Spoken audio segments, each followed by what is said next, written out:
So welcome everybody to the first real conversation that I'm having with Roleen Kaplan today. For those of you who don't know me, my name is Justine Friedman. I work as a clinical dietitian and a mindset mentor, and I live in Israel, having moved from South Africa to Israel in November 2019. Roleen and I go back quite a number of years. I think the first time I ever met her was about 9 years ago, if I remember correctly. And the reason that I even encountered Roleen in South Africa was because there was issues that I was finding that I wasn't able to handle in my own life, just challenges or blocks that normal psychology couldn't seem to shift for me. It seemed to be on a much deeper level. And so I heard really good things about Roleen, and I went off to meet her. And what we worked through together in like very powerful once-off appointment, and then I subsequently went back to her for over the years for further guidance and support, really helped me to shift out of the state that I was in and open me up to a new beginning and new possibilities. That is exactly what I was looking for at the time. So in the last 2 or 3 years that Roleen and I have been meeting, our relationship has evolved, and I've learned a lot more about her as now a friend and a colleague. And we are working on creating a workshop together, which is going to be incredibly powerful. And these little conversations are going to lead you up to understanding a bit more about what both of us do, as well as what we are going to ultimately present. Please God, in Elul, we'll be planning on presenting this workshop. So today is really about me introducing you to Roleen and getting a better understanding of what she does, who she is, more importantly, who she is. And each week we'll build on that so that you get a better understanding of exactly what it is that we are incredibly excited to be able to bring to women over the age of 40. That's our target audience. It does not preclude or exclude anybody else, but typically those are the women that we're finding ourselves working mostly with. So welcome, Roleen, and thank you so much for joining me today. Thanks, Justine. Thanks for that intro. So yeah, I guess a little bit about me. So in a nutshell, in a very small nutshell, I'm a research psychologist, and I graduated a long time ago, which tells you about my age. I suppose 30 years ago I graduated. And at that stage, I wrote a thesis on injuries, but it was based on something called ecosystemic hypnosis. So what that really was about was how the world around us hypnotizes us into a way of thinking negatively. And as a consequence of that, our thinking and our bodies suffer. And as a consequence of that, we become injured. So it was basically directed towards people who were involved in sport, because at that stage and for most of my life, I was a sportswoman. But then I got chronic fatigue syndrome, and I had to give it all up. So actually that shaped a lot of what I did and do today. So the thesis was all about injuries and how a person could actually understand their injury. And we included visualization and pictures and colors, and how a person can change their way of thinking by changing the way they speak. So it was really all about the mind and the body. At that stage, the soul didn't really come into it for me, although if I look at what I had written, it was all embedded inside the thesis itself. If I look back now, it's quite incredible. So that is what was going to happen without me knowing it was going to happen.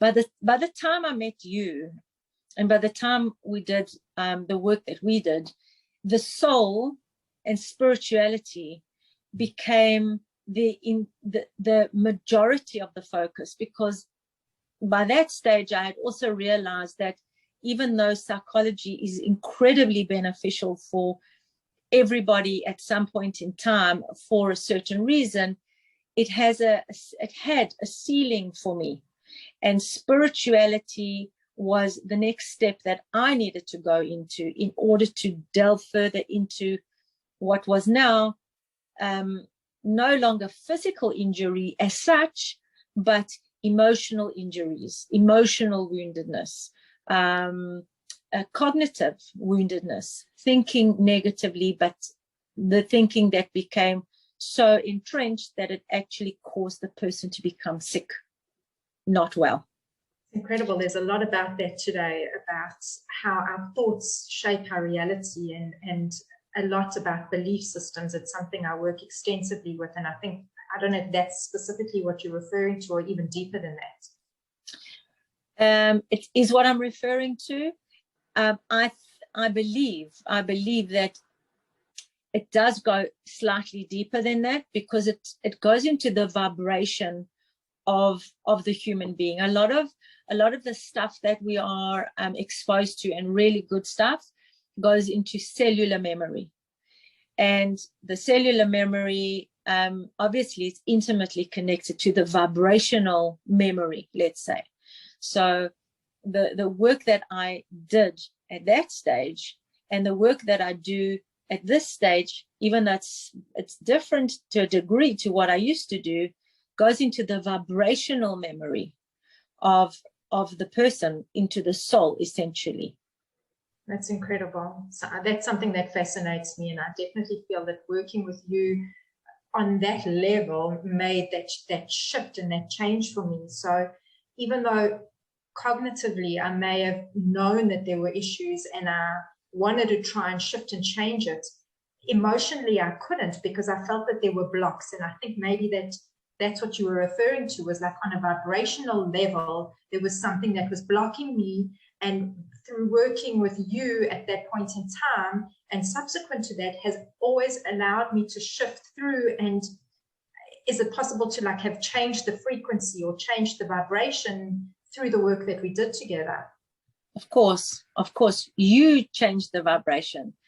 I was just giving you some guidance and some insight, but you were the one who made the choice. You were the one who took responsibility. You were the one who took the step forward in acknowledging that certain things needed to be changed. So even though we worked together, you were the one actually that activated that shift, that activated the change, because that's what's needed.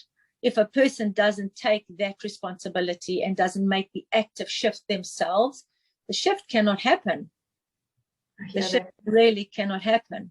I suppose it's the same as in the work that I do. If somebody comes to me and they want to achieve a certain goal, but they're not prepared to do the steps and put the processes in place in order to be able to acknowledge that the way that they're living, and I work not in the same way as you, but for me, my medium is through food and eating behaviors and patterns, but it also has a lot to do with the mindset of how people think and feel about their body and think and feel about food and their past injuries and traumas that they may have experienced around that. And exactly. So there's definitely that taking accountability that is part of the healing process. So I think I agree with you. As much as you facilitated that for me, my acknowledgement of wanting to make those shifts and changes was definitely the catalyst to allow that shift to happen.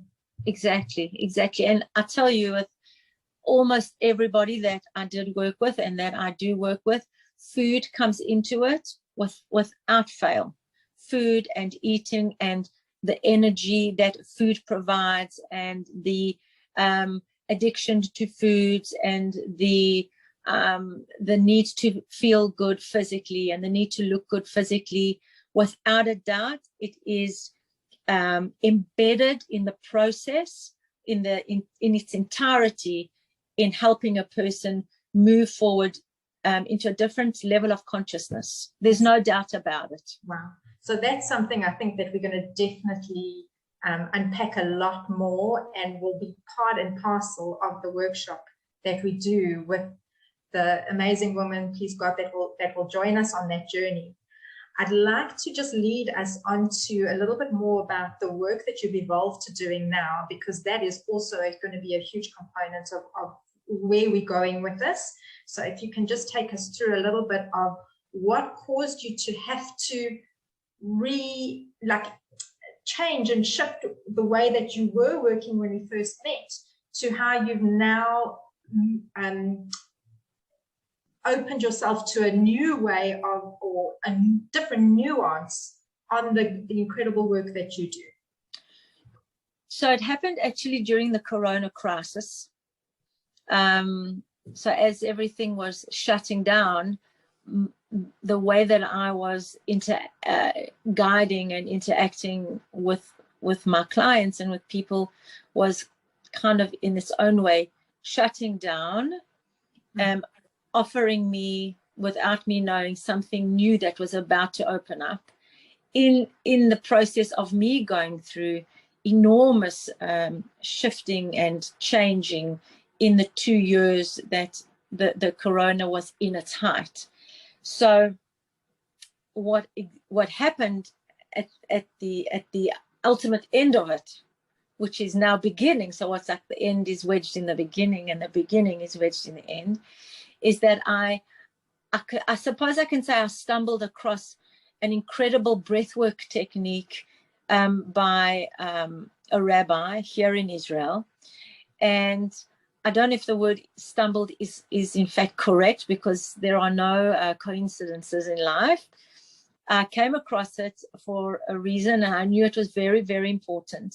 And I started practicing that technique, and I contacted the officers and I asked if I could teach that technique, and they thankfully said they gave me their blessing to do that.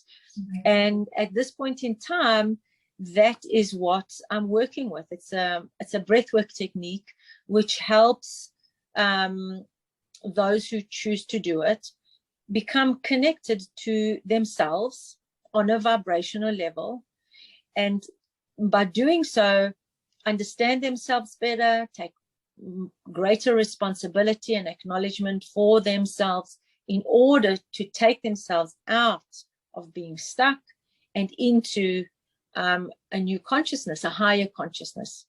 But it is the foundation is built on a breathwork technique that, with all due credit, is given to this amazing rabbi that lives here in Israel.